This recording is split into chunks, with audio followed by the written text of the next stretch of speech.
Welcome to Happening, everybody. Thank you so much for joining us. Welcome to our panel, It Takes a Village, Supporting Young Artists. For all of those who are new, who don't know about what's going on, what is this event, who are we? Happening Multicultural Festival is the first and only Toronto festival made by community artists, giving center stage to the talents and skills of immigrant, newcomer, and refugee artists. This year, we are focusing on the theme of public art and collective voice. For those who don't know me, my name is Paula Sofia. I am an emerging singer-songwriter, and I'll be moderating this panel as well. Today, we will discuss the importance of accompanying young artists through their creative practices as told from the experiences of established artists, parents, and young artists. Just as a reminder to everyone who is watching right now, this panel is being live streamed on our Facebook page and will be uploaded to YouTube later on. Before starting, we would like to recognize that we live and work on traditional Indigenous territories. I acknowledge that I am currently located on the traditional territory of the Huron-Wendat, Haudenosaunee, and most recently, the territory of the Mississaugas of the Credit. I wish to express gratitude to Mother Earth for the resources we are using, and I would like to honor all the First Nation, Métis, and Inuit people who have been living on the land since time immemorial. So tonight, we have a full house. We have David Shinyama with us. We have Eric Ho. We have Carla Soto, Rolla Boy, and Taddy Wilson. We definitely want to hear everyone's voice and opinion. So without further ado, I would like to ask Carla, to introduce yourself, tell us what do you do and how you're involved in the arts. And I would like to ask you as well, do you think art matters in the education of young children? Hi everyone, thank you so much once again to Muse Arts. I love you guys. You do incredible in our community and our world that we live in. So my name is Carla. I'm a Spanish teacher. That's my job, but I'm also a dancer. I do flamenco and Venezuelan dances and Latin dances. So all my life I've been in the dancing world. I love it. I come from a very creative family. My family was from Cuba, Venezuela, and Spain. Well, is and they are musicians and they work in TV. They love writing, and yes, for me, always art was part of my education and my world of creativity. Always to have that tool to use it not just at school's education and as part of my life to entertain myself if I was depressed or if I was happy, always to express myself in the movement. But I always love all types of arts. I have a daughter now. She was born here in Canada, and for me, it's been always like important that in her education she can have my roots, which is Spanish, dancing, culture, art, and of course she comes from Canada. So yes, it's very important to bring arts from young age because it's a very good tool that they can use in any other things. Even though if they want to be artists, maybe they want to be scientifics or other things. Always art is there to support our creativity and to always go beyond what we think, what the structures of things are. So yes, for me it's very important that art is from young age. Yeah, thank you. Yeah, for sure. And especially because you know the importance of art. You are an artist yourself. I think it is very important. As a parent, I would feel like I would love to share that, what I've learned, what I know to my kids. So yeah, David, what do you think? Could you please introduce yourself and tell us what you think about that as well? Thank you so much, Paula. Hi, everyone. It's glad to be here and to be here sharing with you my journey as an artist. And going back to the question that you just questioned me, I think, yeah, art plays a pivotal role in our lives as a people. I think the construct of our construct as a people is centered more on the arts. It builds us to be the person that we are. You find like it helps us discover whichever area, whichever strength that we have. I always believe it's always centered and upon that construct that make us who we are. So introducing young ones to the arts as at an early stage does help a lot, even in community building. That's where we get to understand and know each other by coming up together. You find like in most communities, it's through us that we come together, that we come to understand each other, just sharing what we these values that we believe in, the values that we grow up with. Like looking at Canada as it is, I mean, like it's being an environmental community that is made up of people from different backgrounds. It's through the arts that we get to understand each other's background, each other's values, and tend to appreciate each other more. So art does play a pivotal role in our life as a people. Yeah, yeah. David, what do you do? Could you share with us what do you do in the arts? Okay, I'm a visual artist, multidisciplinary artist by profession.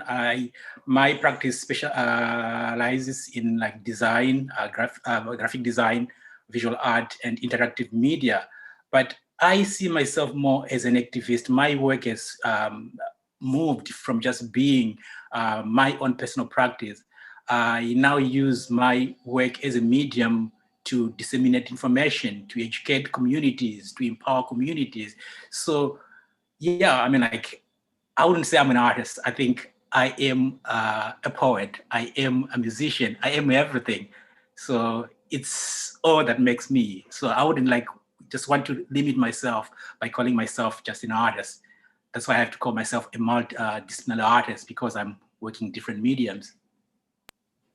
Yeah, yeah. At the end of the day, like everything interconnects everything. Like you end up doing integrating so many aspects of art. So yeah, thank you so much.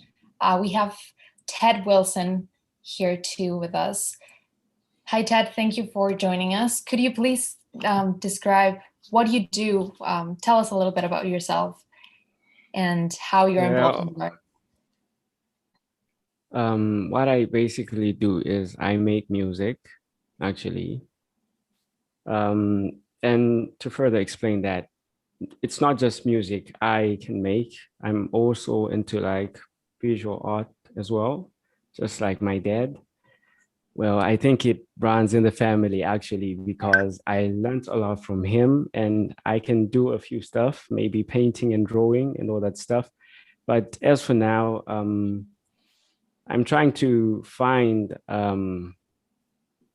exactly where my talent lies, and I have interest in music. So I just discovered that I can probably make something from that, maybe share a few stuff that I experience in the music that I make.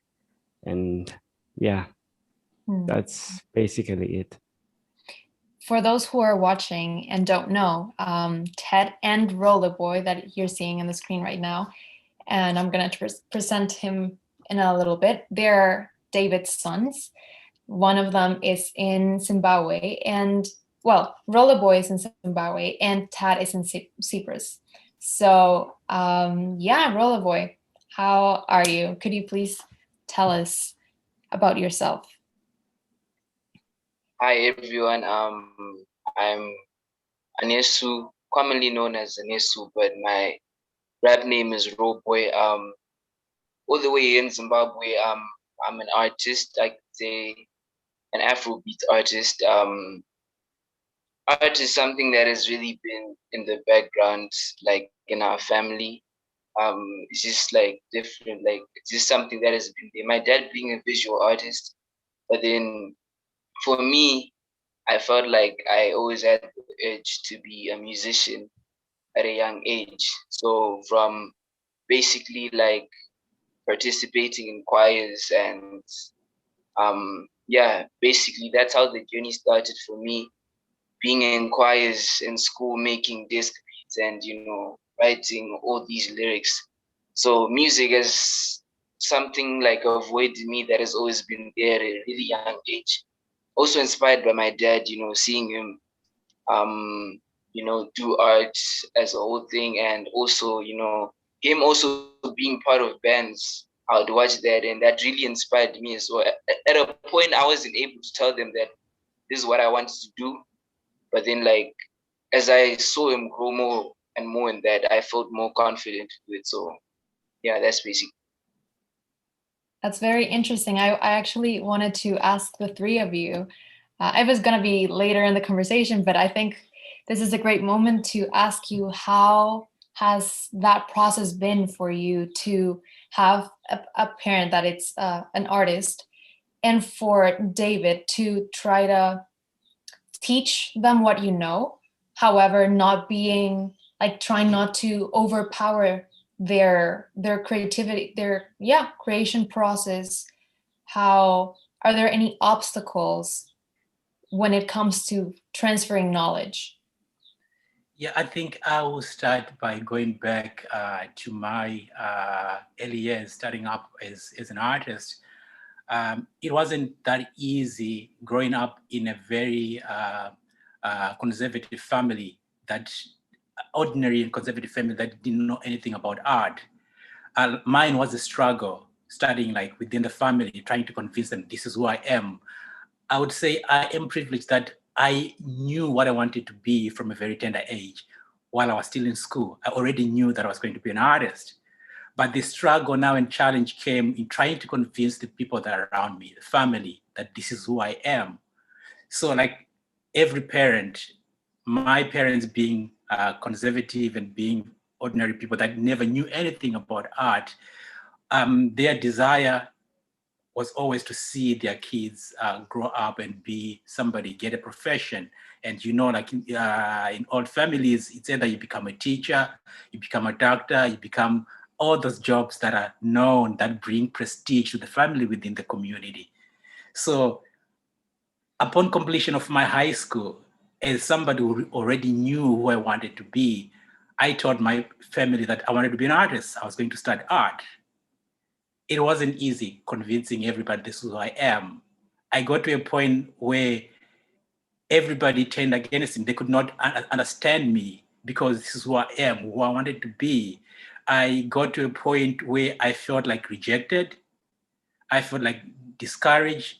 Honestly, I never got that support to be the artist that I am today from within my family. Well, it came at a later stage when I already I started like getting established, when I was becoming visible within the Zimbabwean art scene. That's when my family started to realize that, okay, one can actually live as an artist and be a full-time artist.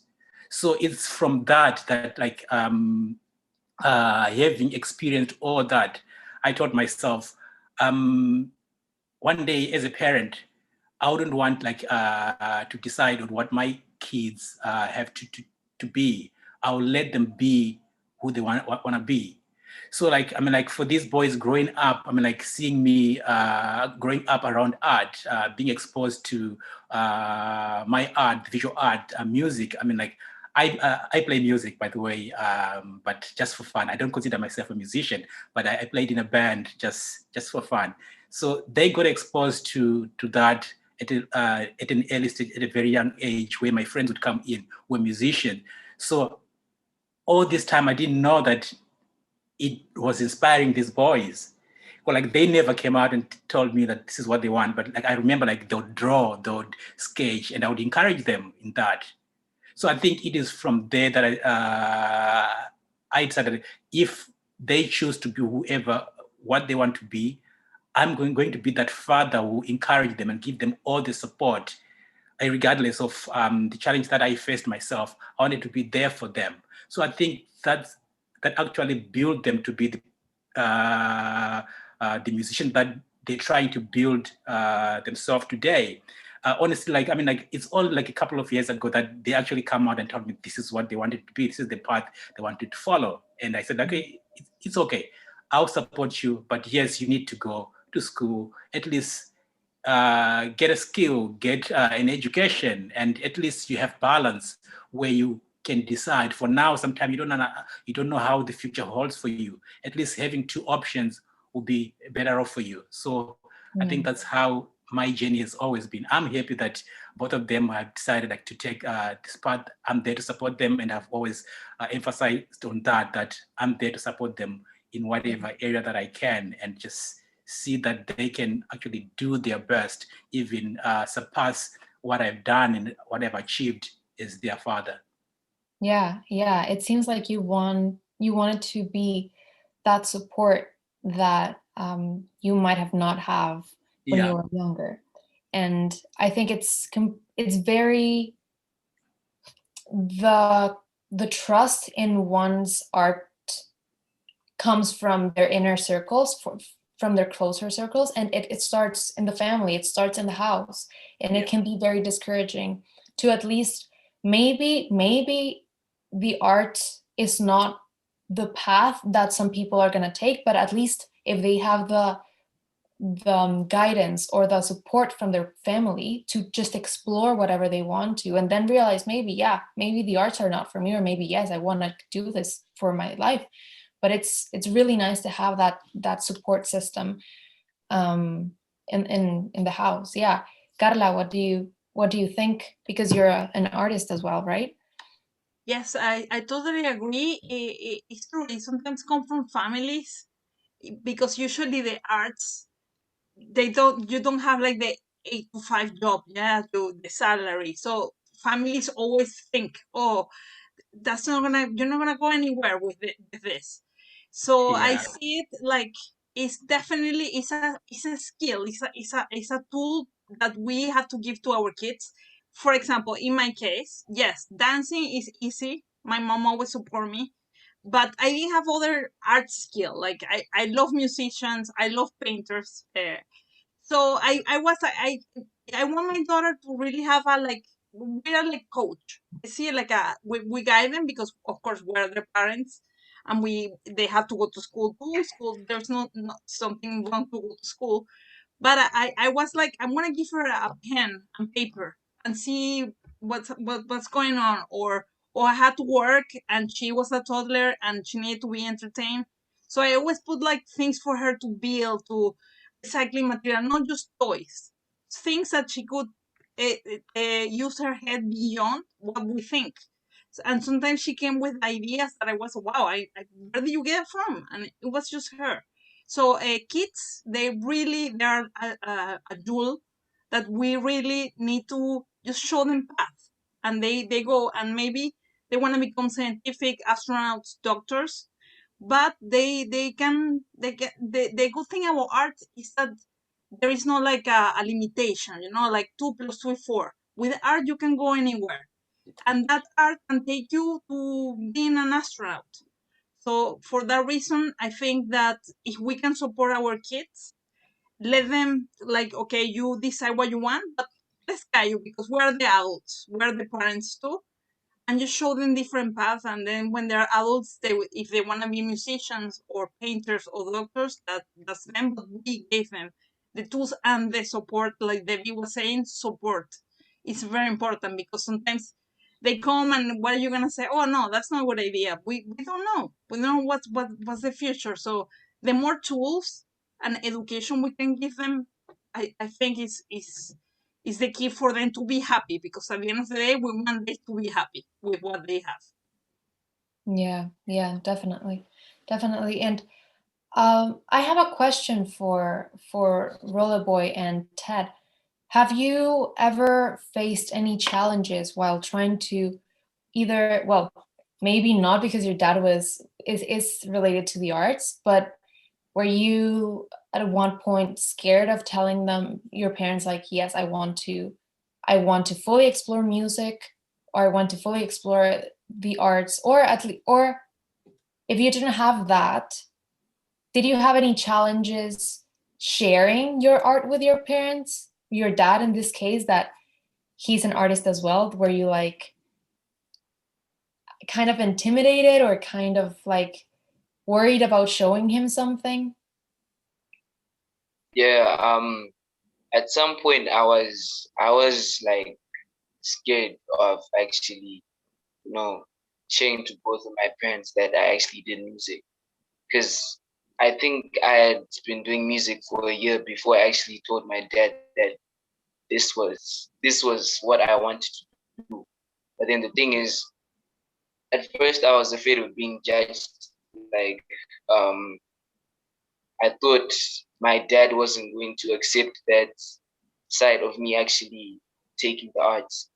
But then at some point, I had to convince myself that there's no way I'm going to keep hiding this, this passion or talent that I have. I have to open up. So then I decided to tell him, and he actually took it well. And he told me he was actually surprised at first that that it was me who was actually making that music. But then yeah, at some point I had to convince myself to actually tell him that this is what I wanted to do. And yeah, so that's basically it. Yeah. What about you, Ted? Yeah, basically for me, it's actually the same situation. But in my case, my parents actually started recently knowing my music, like this year, if I may say. But I started way before. Like, I think my first record was when I was 16, and I'm pretty old now.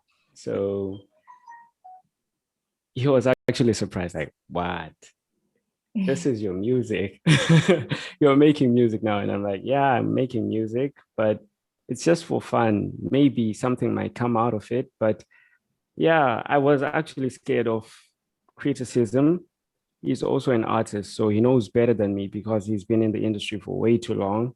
And I felt like I just started. I'm a newbie. I'm a kid in this. So am I going to have like the same standards or even much better quality in the music that I make?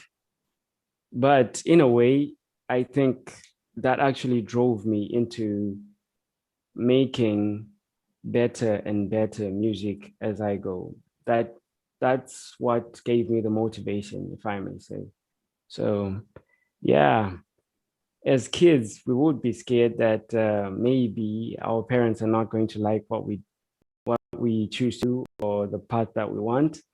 Because you mentioned earlier on that as you grew up, he did not grow up in art-based family. So yeah, when you do not really grow up in an art-based family, it's difficult to tell your parents what you want to do because they already decide the future for you. Like, okay, you have to grow up to be this and that and that. Sometimes it might not be verbally, but they might show you by the things they do that they want you to do this specific stuff when you grow up. And art is not really much of an option in Zimbabwe. Back in Zimbabwe, people usually want something like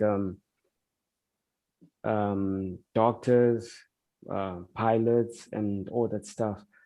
So yeah, it was actually a scary experience, but I still remember back in the day, me and Raw Boy, we used to have like some freestyles in the background, challenging each other on some music battles and stuff like that. It was actually fun. And I miss that. I miss all that stuff. So Yeah, that's how it goes. Yeah, it's so interesting. You touched on so many things. Like I feel that when you have a parent that's in the arts, in my case, I'm also in that position. My dad has been an actor and he writes a lot. And at the beginning, it's like an ego, not fight, but it's like I know that you do art, and I'm scared of showing you my stuff. Maybe you're better than me. Maybe you won't like it. And it's very hard to just break that barrier and actually take the advantage of having someone to rely on and someone to ask. Like right now, I'm a singer-songwriter, so I came to a point where every single song that I write, I send it to my dad first. Like, and it makes me feel grounded and secure that I'm getting his opinion and I do care about what he has to say. And he fixes some of the things that I have, and like honestly I love them. Like, it's like, oh, why didn't I think about that before? Yeah. But there are some other times where I'm actually like, you know what? I respect your opinion, thank you, but I'm not doing that.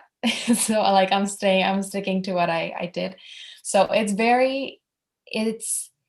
just knowing how to work around having someone in the arts in your family, and like, do you completely put them away and like, do you completely just shut them off from your art, or you come to a negotiation where you both try to add something to each other's art? Yeah. Yeah, maybe just to add a bit of that. I mean, like, just commenting on their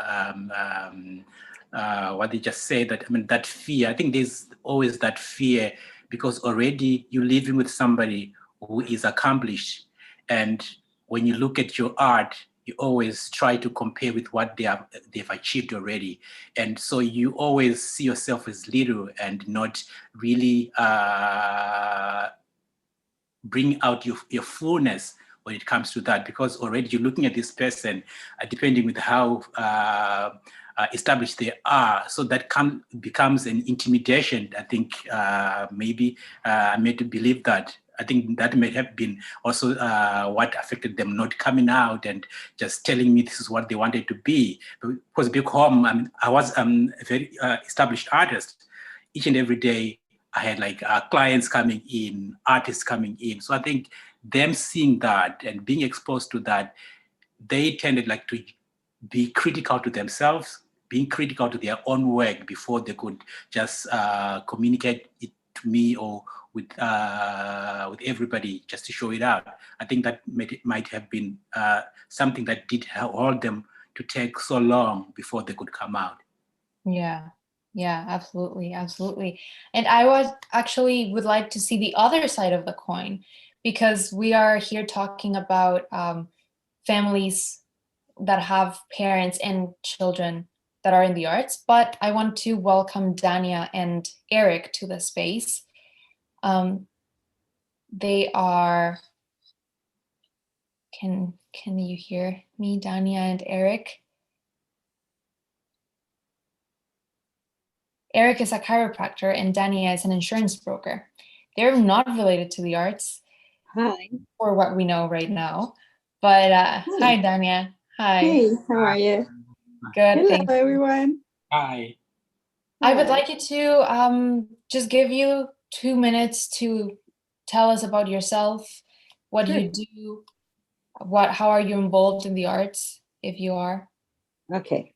I am not an actor. I am not a musician. I am not nothing like that. But I carry two really good actors. They start in the industry in 2017. Eric is coming. He's your right now. She have an audition, so he's doing that. Plus, he's not at home. Eric and Emma are in quarantine. They just came from Grand Cayman. She was filming a movie there, so they are being there for a week. We still don't see them, but we will see them in a week. So yay! Yes, they start in the acting industry in 2017. We started with a really small agency, and give me 1 second. Eric is calling me. Hi, sorry. Yes. Yeah, you can join now. Okay, bye. He's joining. So, yes, they started in 2017. Ian had his first audition on June 2017, and first audition he booked a film. We were really, really new. We didn't know anybody in this industry. Everything was so amazing and surprising, and we met Ryan Reynolds on set. He worked with Blake Lively and Anna Kendrick, so we were all like, wow. What are we talking about? Hi. Sorry, late. Hi, David. How are you? We are just Eric. I gotta change my name. Sorry. we're actually just asking you too how the experience has been by not being involved in the arts yourselves, but experiencing that whole world through your kids. Well, I mean, it's not like a professionally involved in the arts, but in high school I was really deeply involved in music, and not so much in the drama side, but in music, and I was involved in sports, and I had an appreciation for all those things. But I'm more of a math and science guy. So to experience it through the kids is really rewarding, because we don't travel. Yeah, well, that's one of the small perks, that we get to just hang out with the kids a little bit more and spend more time, and really, be close with them all the time, pretty much. Not to say that we're helicopter parents. We're just, we let them make mistakes, and we let them fail and get hurt, and maybe not so much mom's no, my babies, but I'm more willing to let them get scrapes and cuts and stuff like that by accident, not because I'm doing it. Yeah. But it's one of those things that just, I know how important it is now. I think before, while I was going through high school, I didn't really realize it was an option. I didn't realize it was an actual avenue that someone could pursue to really be making something worthwhile. It does. It's not to say that everybody is as fortunate, and I understand how hard it is sometimes to live off earnings as an artist. But they've been lucky. I think it's a lot of it comes down to luck too. Yeah. And a lot of that is when we start something that we didn't understand, and a lot of parents think that sometimes because the babies or the kids are cute, or they look cute, or they are funny, that is the really important thing, but it's a lot of work. We have to go to auditions, they have to train, we have to do classes. Eric actually is the one that coached the kids in certain things, but they have a coach, an acting coach that know them since 2017, and is the only person that they work with. But in other coaches, but we've sort of stuck with one that she's sort of nurtured them throughout the process, and she really know them. It's all about development, and it's right what she says with a lot of parents. They have, if you're gonna get your kids into something like acting or performance, where auditions are involved, get used to not achieving. Get used to trying many times before you actually experience. I don't want to say failure, because nothing is failure to us. I always say you never fail, you only learn, and you never lose, you only gain experience. Yeah. And one of the things that a lot of parents that we talk to, that they come to us and say, what's the thing? And they're surprised when after one audition that they don't book it, that it's very quick to quit. Yeah. Because full expectations are a little bit not realistic. Yeah, just to add on to what you're saying, I think being an artist is a process. It's not Exactly. an overnight thing that happens like overnight. When you start today and tomorrow you expect to be a star, it takes time, and also it depends Yes. with the individual. It's also about lucky and also hard work. The effort that you put in, the amount of hours that you spend. Actually, as you try, sometimes you fail, you stumble, you win. So all that along the way, somebody's seeing you out there. Your visibility is there. So it's a process. So sometimes, like if you get into the arts with expectation of wanting to be a star the next day, it doesn't work that way. Yeah. For some people, it will take Actually, all that's a very long time before they could have their breakthrough. Somebody who maybe get into it within a couple of months or years, they already made a breakthrough. So it all depends. But like you don't have to stop to work or to work hard. You need to continue working hard and bettering yourself and your craft and your artistry as an artist. That's what it is. Yeah, the assumption is common where parents will want to put them because their kids are cute. All kids are cute at a certain age. So they're not. But it's not enough. It's not enough to have good-looking kids. You have to have well-mannered kids. You have to have polite and courteous and considerate kids, because in the industry, it carries you through. If you're going to act like a diva or you're going to be acting like a spoiled brat, people are less likely. And that is something you again. That is something that is being really important for us. Eric is his background is Chinese. I am Spanish. Both of us, we come from very, very our family values standard is right here. So for us, if our kids behave certain way, we are not afraid, I think, to pull them on the side and talk to them. And that is the other important thing. Your kids have to know that they are in this industry, but it doesn't matter in what industry they are. They have to remember that they have to be respectful. They have to be respectful with everybody around them. There's no room for entitlement. Appreciation is also a good word. That you appreciate everything you get, small or big. It's never anything you get is deserved, but you also appreciate the recognition. Yeah, definitely.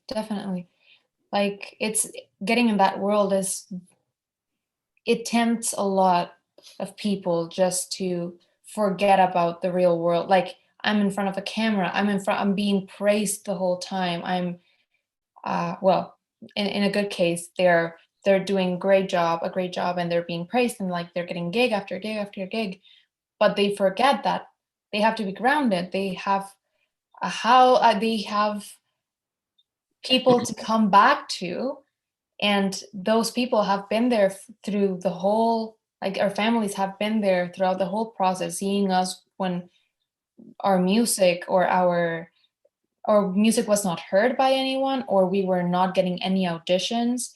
We were getting rejected all the time. Carla, do you have anything to say about that?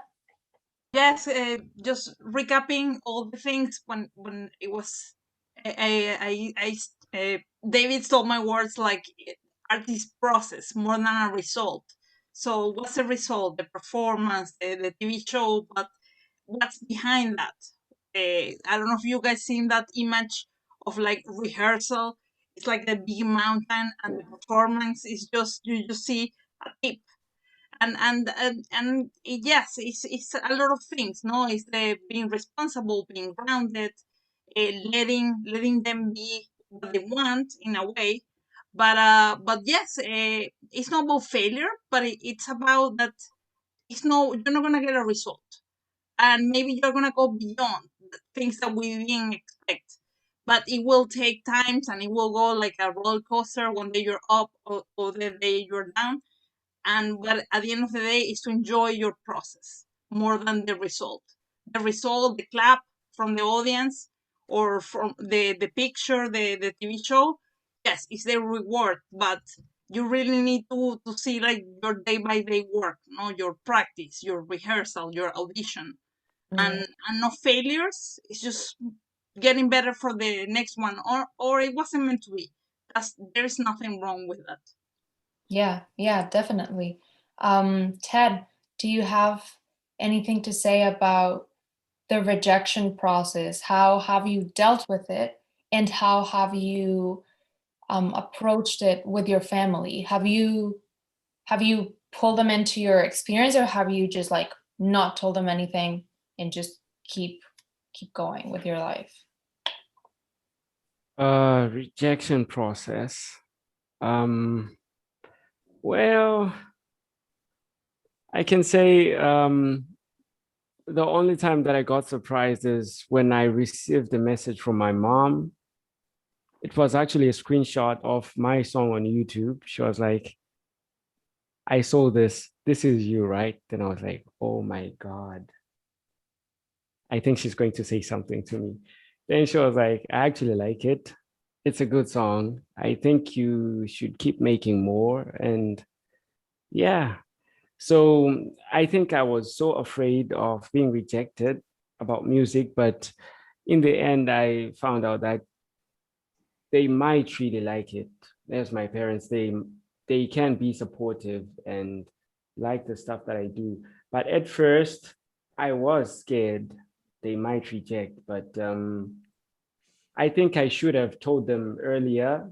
Maybe it would have been a much easier and an even much easier experience for me, because probably I would be somewhere else right now if I had told them earlier that this is what I decided to do. But I think, yeah, that's pretty much it. Yeah, and it's about those little comments that, like, your mom sent you a text and said, I like this. Like, those Yeah. are the little things that maybe parents don't usually understand what being in the arts implies, or they don't understand what's it all about. But when they try to understand, and when they try to get into your world, try to support you, that's when you start opening more doors in order to share things with them, right? Like, do you think there were specific things that your parents did to support you, to encourage your creativity, or things that you would have liked for them to do? I think I would talk about the things I would have liked them to do for me to support my music. And I think this is one of the things, being here right now. I feel like this is an opportunity of a lifetime, if I may say, to be here talking to you guys. Yeah, that's one way I could say my parents have played a part in supporting me. And yeah, they should also buy me like a big studio, I think. I have to make money first. Yeah. So, That's yeah. a great way too. Like, if they can't give you, or if they feel that it's not enough to give you like the moral support of you're doing great, or like this is nice, some parents find it easier to show their support through giving the young artists access to the materials they need, to the, as Dania and Eric said, taking them to their rehearsals, helping them with the auditions, helping with the tech, or being aware of those things that they need to support their art. Eric? Also, like since the day I realized, both of them were in music, that's when I said, okay, they need my support. And from there, when you look at the effort that I've put in trying to support them, I'm working also like in interactive media. I make videos. I've made Roy Boy's video.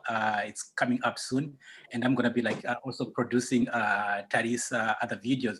So it's also part of the support and also like part of the resources that I've put in them, like trying to do the other projects, especially for Roy Boy. I'm like his other video. It had been produced by somebody, so I had also to put a bit of my effort through finances and all that. So it's also like realizing that like with my support, I think they can even do better. So I'm also like willing to be there to give them the support that I never got as an artist myself growing up. So I would want to see them do better than what I've done myself. And hopefully they'll also realize that, I mean, like with all the support, they can push themselves into achieving and being the best that they can ever be. Yeah. Eric, do you have something to say about that? Yeah.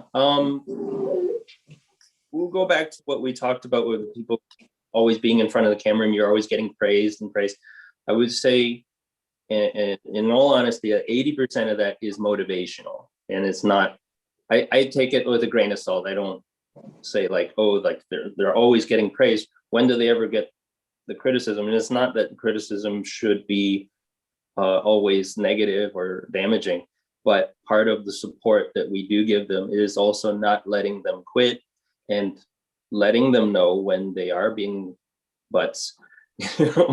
So it's part of that is keeping them grounded, but never letting them quit is another part of parental support, along with the motivational positive comments and encouragement. You also have to, the kids are likely to,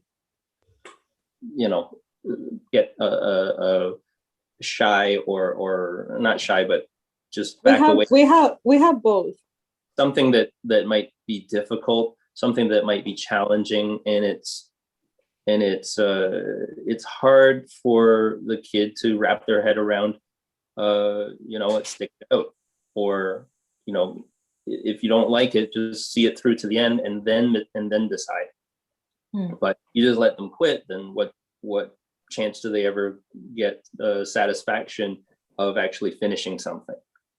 So part of that's parental support is, yes, it's the positive comments, it is the motivation, but it's also when you got to watch them and see, like, is it more of a chore for them, or have they lost the joy, or is it something that they're getting distracted by something else? We have to sort of keep them on track to keep them motivate themselves. Something that Carla said, that where you're getting a lot of that, you have to think about the process, and what David said too. And when you're training, you're practicing, a lot of that reward has to come from inside first, and you cannot expect it from outside sources. You cannot expect it from someone to give it to you in order to make your what you're doing worthwhile. It has to come from inside, and a lot of that reward has to be the intangibles, and you have the kids have to see that as well. So if you say like, oh, I did a good job today, I think I did a good job today, or you just see whatever positive that they achieved doing whatever. It's always something. Getting back to that point, where they're getting a lot of praise, take it at face value or take it with a grain of salt, but understand that 80% of that is probably motivational for kids. Yeah. And because they're not gonna, when you're a director or you're a producer or something that's working with kids, you have to handle everything with kid gloves, right? You can't be like adult gloves. You're this, and you're like, come on, man. No, you can't be like that with kids.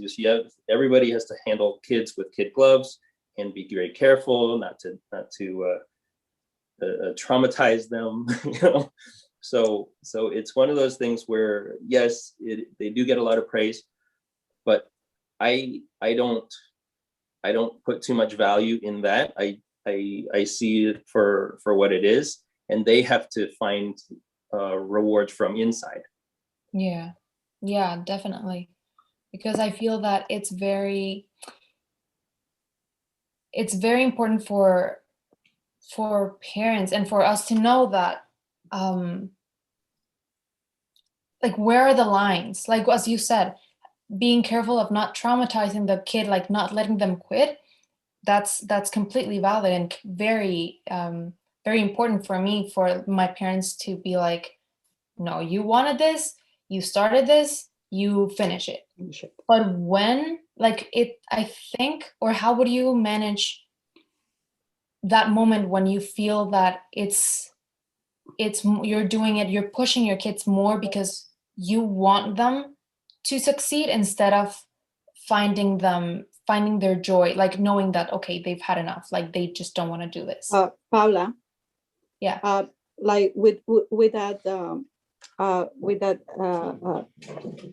give me 1 second, my grandson is here. So something that we do every single time that our kids finish a big project, I sit with them. Like I always say, Eric is the person that coach them, that read with them, do all the auditions. He's a super dad. He's a super dad, a super mom, a super everything. Like he can do everything pretty much. He even learned how to do my daughter's hair, and it's super long. Like it's amazing. He's amazing. But something that I do, I always say that I am the person that give them that balance. I dress them, I feed them, and I have to be always talking to them and make sure that they are good mentally. Mm-hmm. So when with Ian, every single time that he finished a project, I sit with him and I go like, I always ask, do you want a break? Do you need a break? We can talk to your agent and you can take a time off. We always do it. So the problem with this kid is last time that I asked him, he actually asked me not to ask him anymore. And he's like, you want me to stop? And I say, no, I just want to make sure that you are okay, that you don't have enough, that you're not overwhelmed. And he said, but this is what I love to do. So some kids know what they want. Other kids, I think, is more about their parents' dream. And a lot of moms, we dream about, I grew up in Costa Rica. We don't have this dream. We dream about having a big family, a nice house, a clean house, good food. That's what I was dreaming when I was growing up. I didn't dream about having a kid that is an actor, having a kid that people recognize his face.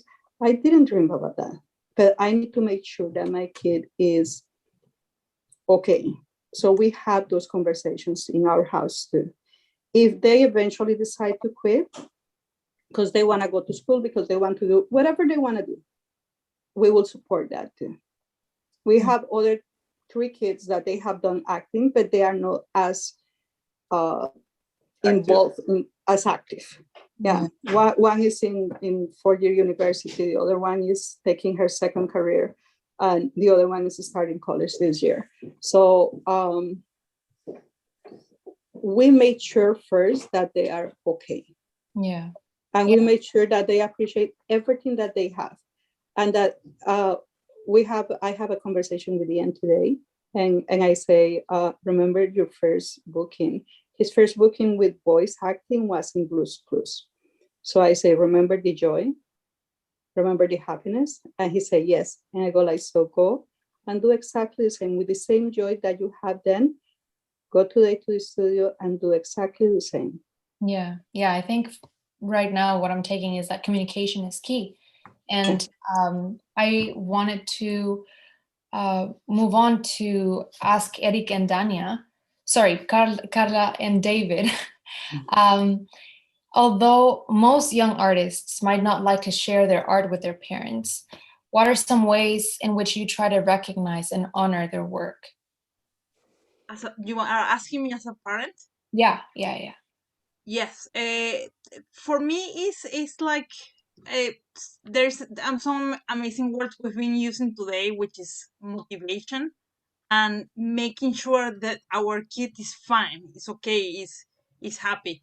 So I don't know. In my case, I've never been judgy or critical, or I'm never expecting.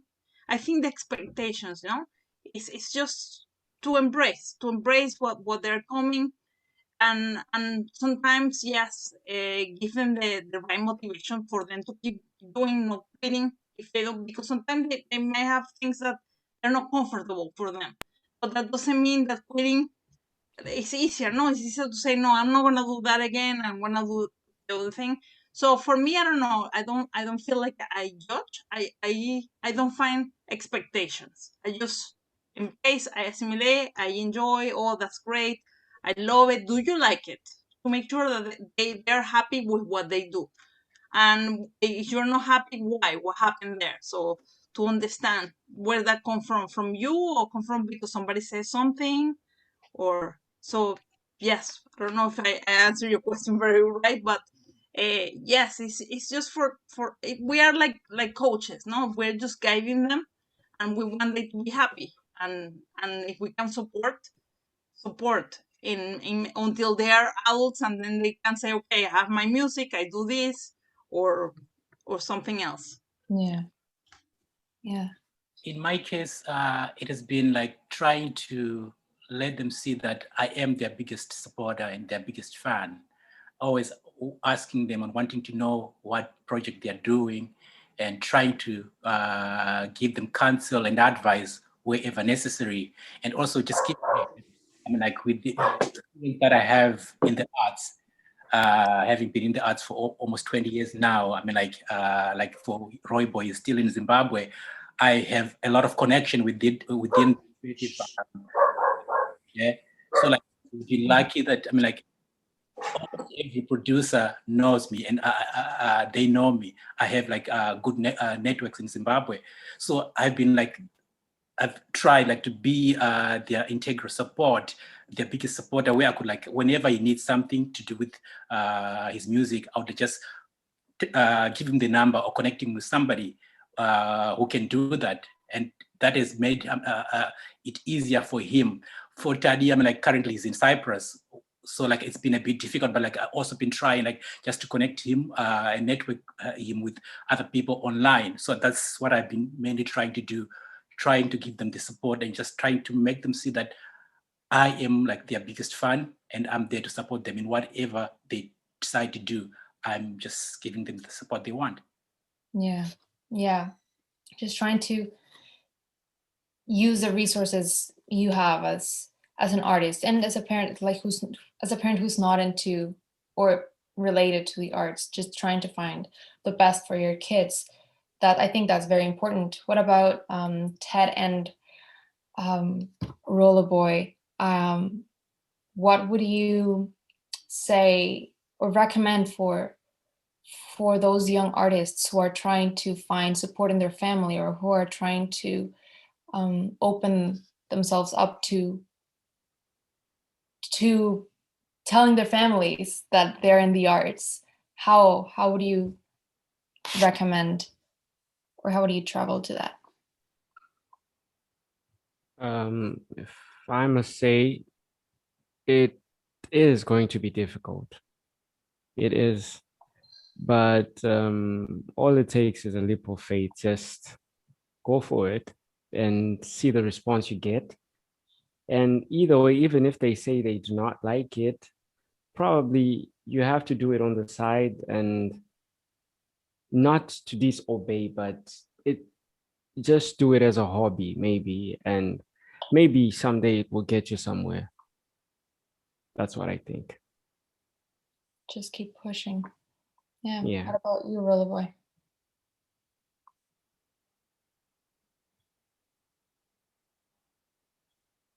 If I can get it. Roller Boy, can you hear me? Seems like the network is giving him problem. Yeah. Okay, no problem. We'll try to come back. If I think one of the most important things that a kid can get out of the development process is a thick skin, just to accept criticism where it comes from, and understand that like David said, it's not going to come on the first day after the first try. If your kid is some kind of prodigy and they end up getting success on the first try every single time, it might be hard for them to accept when they fail. But failure is one of those lessons that you have to learn in order to know how to pick yourself back up. And if your parents aren't as supportive as you want them to be, then and it's something that you're passionate about, you still have to keep going. And like Adam said, that you're going to do it on the side as a hobby, but even go further than that and learn as much as you can about what you want to get into. Learn about, meet some people, network, make some connections of any way you can, internship, volunteer. I know that if you're interested in like film and TV, sometimes Rogers accepts volunteers to do their local cable network shows, learn how to operate stuff. I don't know if they still do that, but when I was in high school, I knew that was an option, to go to your local cable access news channel and just volunteer or do something like that. For Ian and Emma, it wasn't even on the radar, and it was something that they liked, especially Ian. Ian liked it. He really wanted to be on TV. But first and foremost, I really pushed them on the academics, and it's hard sometimes when parents are working, long hours, and they're not available to do the pushing all the time. But parents, keep an eye on your kids and make sure that you know where they're at academically. And sometimes it's hard, but definitely worth it in the end if you can get them to get that work ethic. Yeah. We're a little bit past 5. It's 5:01. It has been a very interesting conversation to hear both sides, either the artist side, the young artists, the parents that are artists, and the parents that are not fully into art but try to understand the world and try to guide their kids through what this is all about. I would like to recap what we've been talking about. We've been talking a lot of communication. Communication is key with your kids, trying to establish open channels for them to be confident and trust you as a parent to be able to share their art and their worries and their dreams. Also supporting them in any aspect. It could be either moral, it could be honoring and acknowledging their art, as well as buying them the equipment they need, buying them the materials, the paintings, taking them to classes. There's so many ways to support kids, and most of it, it's just being present and trying to understand the art your kid does and be there for them emotionally, as well as professionally. So I would like to come to a closing with Ted. I would like you to just share with us what are the recommendations, what are the tips you would give to young artists in terms of managing the relationship with their parents, and how are some ways artists can try to bring their parents into their art and not feel alone throughout the process. I think making them understand that not everyone, okay, I can put it this way. This is what I told my mom once when she first heard my song, like this other song I made. No, I didn't play her my song. I actually asked her, like, if I start to venture into music, what would be your reaction? Then she said, no son of mine does music. And I was like, Mom, you listen to music. So imagine all those people that make music, if they were told the same thing, then how would we have music right now? Who would we listen to? Because there will be no musicians, no other artists. And if I try to make music, that means someone else is going to listen to my work and maybe I can make something out of it. So if you stop me from making music, then how is it going to go in the end? Because this is what I like doing. And it's not like I'm going to drop school and start doing music full time. I'm still going to do school and music at the same time. So what I would encourage is try to make your parents understand that this is what you want with your life. And eventually they would end up understanding the whole thing, because sometimes they would give up, like, okay, I give up. That's what he wants. Do what you want. That's your life. I'm not in control of it. It might be for a good cause sometimes, but in the end, they'll support it. That's what I think. Thank you so much, Ted. Thank you, everyone, for coming, for joining us tonight. I really appreciate everyone's point of views. And Muse, thank you all for coming and sharing this knowledge with us. For everyone who's watching, please stay tuned. We have a lot of events coming up in the next 4 days. We are coming to a closing of Happening 2021. So yes, stay tuned. We are having amazing conversations with amazing artists, amazing people. So that was It Takes a Village, supporting young artists. Thank you, everyone, and see you soon. Thank you. Thank Thank you you. so much for everything. Bye-bye. Bye. Thank you. Bye. Thank you.